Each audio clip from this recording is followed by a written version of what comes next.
আসসালামু আলাইকুম। পবিত্র মাহে রমজান চলে এসেছে, তাই ইফতারিতে খেজুর থাকাটা মাস্ট। আর সেই খেজুর যদি হয় ক্যারামেলাইজড আমন্ড দিয়ে মোড়ানো উইথ চকলেট কোটিং, তাহলে তার স্বাদ হয়ে যাবে 3 গুণ। আমাদের কর্পোরেট অর্ডারগুলোর মধ্যে এই অর্ডারটি ছিল সেই caramelised almond chocolate coating date বক্সের।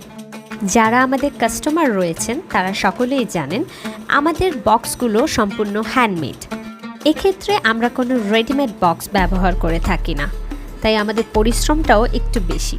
এই ডেট বক্সের অর্ডারটি দেওয়া হয়েছিল আমাদের একটি কোম্পানির পক্ষ থেকে, যারা তাদের স্টাফদের জন্য তৈরি ইফতার কম্বো প্যাকের সাথে এই চকলেট ডেট বক্সটি অ্যাড করতে চাচ্ছেন। একসাথে প্রায় 250 বক্সের অর্ডার ছিল আলহামদুলিল্লাহ। আপনারাও রোজায় ইফতারের দাওয়াতে বন্ধু বান্ধব কিংবা আত্মীয় স্বজনের বাসায় গিফট বক্স হিসেবে এই ডেট বক্সটি নিয়ে যেতে পারেন। পুরো ভিডিওটি দেখার জন্য ধন্যবাদ। আল্লাহ হাফিজ।